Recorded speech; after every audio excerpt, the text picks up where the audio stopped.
Brought to you by V-Guard, co-powered by Sensodyne and Vimal. పలుకులలో Kesari. Associate sponsor Ultratech Cement. Congress ప్రభుత్వం ప్రకటించిన మరో గ్యారెంటీపై రాజకీయ రచ్చ మొదలైంది. సన్నాలు పండించిన ధాన్యం రైతులకే బోనస్ ఇవ్వాలని కేబినెట్ నిర్ణయించడంపై ప్రతిపక్షాలు ఇప్పుడు బగ్గుమంటున్నాయి. మరోవైపు కొనుగోళ్ల విషయంలోనూ అక్రమాలు జరుగుతున్నాయని, యూటాక్స్ పేరుతో వందల కోట్లు చేతులు మారుతున్నాయని సంచలన ఆరోపణలు చేశారు బీజేపీ నాయకులు. 6 గ్యారెంటీల్లో భాగంగా ధాన్యం రైతులకు బోనస్ పథకాన్ని ప్రకటించింది ప్రభుత్వం. వచ్చే సీజన్ నుంచి అమలు చేయాలని కేబినెట్లో తీర్మానం చేశారు. అయితే సన్న బియ్యం పండించే రైతులకే ఇవ్వాలన్న నిర్ణయం ఇప్పుడు రాజకీయంగా ప్రకంపనలు రేపుతోంది. బోనస్ కాదు, ఇదంతా పెద్ద బోగస్ అంటోంది బీఆర్ఎస్ పార్టీ. రాష్ట్రంలో రైతులు కేవలం తమ అవసరాలకు మాత్రమే సన్న బియ్యం పండిస్తారని, ఆదాయం కోసం దొడ్డు బియ్యం సాగు చేస్తారని గుర్తు చేస్తోంది. 90% రైతులకు అన్యాయం చేయడమేనంటున్నారు మాజీ మంత్రులు.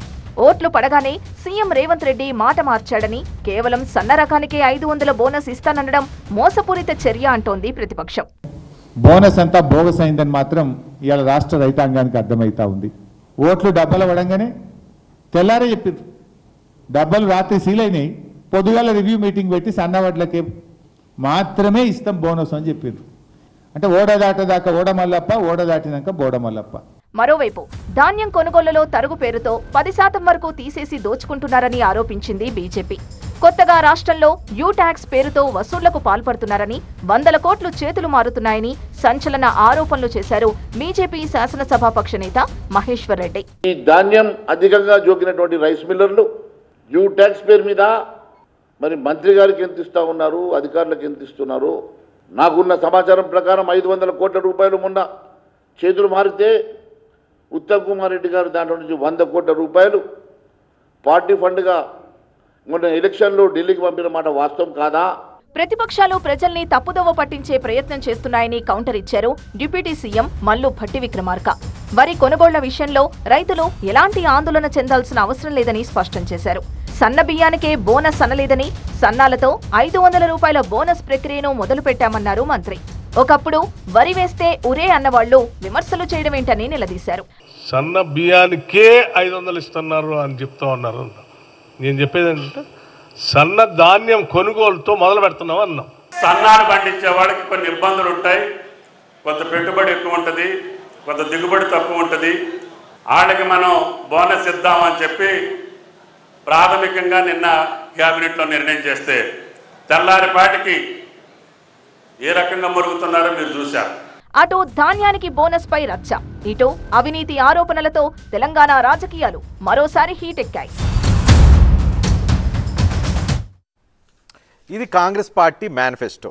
రీసెంట్గా 5 నెలల క్రితం జరిగిన అసెంబ్లీ ఎన్నికల్లో విడుదల చేసిన అభయహస్తం మేనిఫెస్టో చాప్టర్ 2లో రెండో అంశం కింద రైతు భరోసా కింద ప్రతి ఏటా రైతులకు, రైతు కూలీలకు 1500 రూపాయలు ఇవ్వాలని, వ్యవసాయ కూలీలకు 1200 రూపాయలు ఇవ్వాలని, వరి 12,000 ఇవ్వాలి.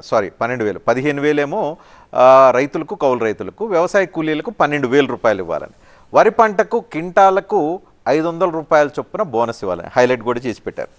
దీని ప్రకారం దీన్ని డీటెయిల్గా తర్వాత పేజీల్లో ఇచ్చారు. డీటెయిల్గా టేబుల్ వేసి వరికి సంబంధించి మద్దతు ధర ఇప్పటి వరకు 2,183 రూపాయలు ఉంటే 500 రూపాయలు కలిపి 2,683 రూపాయలు ఇస్తామని చెప్పి క్లియర్ కట్గా అభయహస్తం మేనిఫెస్టోలో మెన్షన్ చేశారు. అయితే ఇక్కడ ఏదైతే మేనిఫెస్టోలో వరి పంటకు కింటాలకు 500 రూపాయలు అని మాత్రమే మెన్షన్ చేశారు. అంటే వరి పంట అన్నారు తప్పితే అది సన్న బియ్యమా, దొడ్డు బియ్యమా, లేకపోతే అన్ని రకాల బియ్యమా అనే విషయానికి సంబంధించిన ఎనీ క్లారిటీ ఇవ్వలేదు అనేది ఇప్పుడు ఇక్కడ డిబేటబుల్ పాయింట్, చర్చనీయాంశం. సన్న బియ్యానికి మాత్రమే, అంటే సన్న బియ్యం వచ్చే వడ్లకు మాత్రమే 500 రూపాయలు ఇవ్వటం ఏంటి? తద్వారా 90% పండించే దొడ్డు బియ్యానికి సంబంధించి ఆ రైతులకు అన్యాయం చేసినట్టే కదా అనేది విపక్షాల నుంచి వస్తున్న argument. Brought to you by V-Guard, co-powered by Sensodyne and Vimal. పలుకులలో Kesari. Associate sponsor Ultratech Cement.